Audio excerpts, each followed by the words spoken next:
उत्तर प्रदेश आयुर्विज्ञान संस्थान सैफई के स्थापना दिवस के अवसर पर पूरे प्रदेशवासियों को बहुत बहुत बधाइयाँ शुभकामनाएं देता हूँ।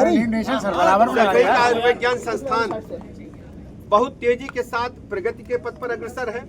प्रतिदिन यहाँ 5000 के लगभग ओपीडी हो रही है।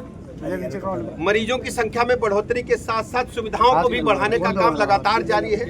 अभी 500 बेड का अस्पताल कुछ दिनों को पहले माननीय मुख्यमंत्री जी ने उद्घाटित किया था और अन्य सभी सुविधाएं जो भी आवश्यक होंगी, हमारी प्रतिबद्धता मरीजों के प्रति है, उत्तर प्रदेश के लोगों के प्रति है। इटावा और आसपास जनपदों के सभी मरीजों को बेहतर क्वालिटी हेल्थ सर्विसेज यहाँ मिले, उसको सुनिश्चित किया जाएगा।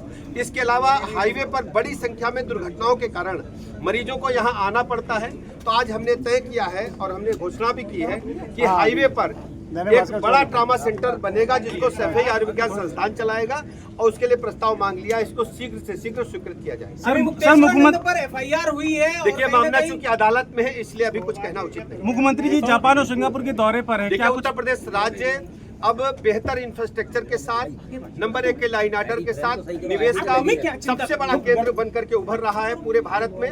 आज उत्तर प्रदेश राज्य बीमारू राज्य नहीं, रेवेन्यू सरप्लस स्टेट है और बड़ी संख्या में उद्योग यहाँ लग रहे हैं। मुख्यमंत्री बन जाएंगे। देखिए, इस प्रकार की बातों का राजनीति में कोई स्थान नहीं है। उत्तर प्रदेश की जनता जनार्दन ने भारतीय जनता पार्टी को आशीर्वाद दिया है। माननीय प्रधानमंत्री जी की गरीब कल्याण योजनाओं पर मोहर लगाई है और उत्तर प्रदेश में योगी जी के नेतृत्व में आज लॉ एंड ऑर्डर से लेकर इंफ्रास्ट्रक्चर नंबर 1 का है, जिसकी आबादी 25 करोड़ के लगभग पहुंचने वाली है। लोगों को क्वालिटी हेल्थ सर्विसेज देने के लिए चिकित्सकों की आवश्यकता, पैरामेडिकल स्टाफ की आवश्यकता है। मैं आभार प्रकट करना चाहूंगा आप सबके माध्यम से आदरणीय प्रधानमंत्री नरेंद्र मोदी जी, जिन्होंने 2014 में जब इस देश की कमान संभाली, उन्होंने तय किया कि हम मेडिकल सीट को भी बढ़ाएंगे और नए मेडिकल कॉलेज खोलेंगे। 2017 में हमारे पास उत्तर प्रदेश राज्य में 17 मेडिकल कॉलेज सरकारी क्षेत्र में और 23 मेडिकल कॉलेज निजी क्षेत्र में, यानी कुल लगभग 40 मेडिकल कॉलेज। मात्र 8-9 वर्षों में हमारे पास 81 मेडिकल कॉलेज पूरी क्षमता के साथ काम कर रहे हैं। इसके अलावा पैरामेडिकल और नर्सिंग कॉलेजेस की संख्या में वृद्धि हुई है। हमने गुणवत्तापरक चिकित्सा शिक्षा मिले सभी बच्चों को, उसके लिए प्रतिबद्ध किए हैं। हम सब जानते हैं नर्सिंग कॉलेज पहले मान्यता कैसे मिलती है, उनके पास फैकल्टी मेंबर्स नहीं है, हॉस्पिटल नहीं है, मान्यता मिल जाती थी। इसका खुलासा हुआ। इसे महोदय सुनेंगे आपके आने से पहले, आप तो केंद्र सरकार में तैनात थे। हमने 3000 पद नर्सिंग के विज्ञापन किए लोकसभा आयोग के माध्यम से। 1 लाख दरखास्तें आई, लेकिन जब कट ऑफ इंटरव्यू के लिए हमारे सामने परिणाम आया तो मात्र 2100 बच्चे पास हुए। 3000 की जगह में 2100 बच्चे पास हुए। तो हमने पूरे परीक्षा परिणाम को विस्तृत खुद समीक्षा की, अधिकारियों को भी बिठाया कि हमारे बच्चे पास क्यों नहीं हो रहे, कट ऑफ मार्क क्यों नहीं मिल रहे उनको। यहाँ जो भी आपकी देवता है, अगर आपने दावा में याद किया तो आपकी मनोकामना भी पूर्ण होगी। और सबसे बड़ी बात है, ये जो क्षेत्र है ये महाकवि देव महाकवि गंग का क्षेत्र है। ये स्वतंत्रता संग्राम सेनानी कैप्टन अर्जुन सिंह भदौरिया साहब का क्षेत्र है। कमांडर अर्जुन सिंह भदौरिया जी ने देश को स्वतंत्रता की लड़ाई में अपना सब कुछ न्यौछावर करने का काम किया था।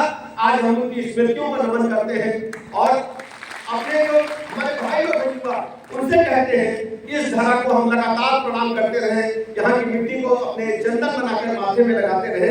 ये हमारे स्वतंत्रता संग्राम सेनानियों की धरती। सबसे बड़ी बात है, गीतों के राजकुमार जिनका दुनिया में नाम है, हिंदी के गीतों के राजकुमार गोपाल दास नीरज की भी यही भूमि है, यही जन्मभूमि है। और सबसे बड़ी बात है, आदिवासियों के मसीहा मामा बालेश्वर दयाल को आपको भूल गए होंगे। आदिवासियों के मसीहा मामा बालेश्वर दयाल जी थे, जो यही जन्मे थे और उनका जन्म एक प्रतिष्ठित दीक्षित परिवार में हुआ था। मैं उनकी भी स्मृतियों को नमन करता हूँ। उन्होंने पूरा जीवन समाज को आगे बढ़ाने में लगाने का काम किया कि हमारी पूरी ताकत, पूरी लगन अपने आयुर्विज्ञान संस्थान को आगे बढ़ाने के लिए लगी रहेगी। जो भी आप उचित समझते हैं यहाँ हो सकता है, आप भेजेंगे, हम प्रस्ताव को आगे बढ़ाएंगे और जो भी धनराशि की आवश्यकता होगी उसे बजट के माध्यम से स्वीकृत करेंगे। मैं अपने पीजीआई सर्वे के सभी स्टूडेंट्स को इस बात के लिए बधाई देता हूँ कि आप सब ठीक से अध्ययन ही नहीं कर रहे हैं, मरीजों की सेवा भी बेहतर ढंग से कर रहे हैं। केवल एक बात में डायरेक्टर साहब, इसी साहब आपसे कहना चाहता हूँ, जो कि सभी अस्पतालों में जाकर के मैं कहता हूँ कि किसी मरीज को निराश नहीं करना, किसी को वापस नहीं करना। 100% मरीज किसी भी हालत में आता है, आपके पास वैकेंसी हो या ना हो, हमें उसे इलाज करेंगे। भले ही एक्स्ट्रा बेड आप हॉस्टल से मंगा के लगाएं, एक्स्ट्रा बेड अपने स्टोर में रखें और किसी भी मरीज को निराश न करें। और अगर उसके पास कहीं कोई परिजन नहीं है तो उसके खाने और दवाई का इंतजाम भी आपको ही करना है। ये मानकर चलें कि मरीज हमारे लिए भगवान है और भगवान की तरह सेवा करेंगे और इसका प्रतिफल हम सबको जरूर मिलेगा, आपको जरूर मिलेगा। यही मैं एक बात आपसे कहने के लिए आया हूँ। मैं पुनः स्थापना दिवस की बधाइयां देता हूँ और भरोसा दिलाता हूँ कि अपनी पूरी सरकार आपके साथ खड़ी है। बहुत बहुत धन्यवाद। हमसे जुड़े रहने के लिए हमारे YouTube चैनल को सब्सक्राइब करें और नई वीडियो की नोटिफिकेशन के लिए बेल आइकॉन को दबाएं।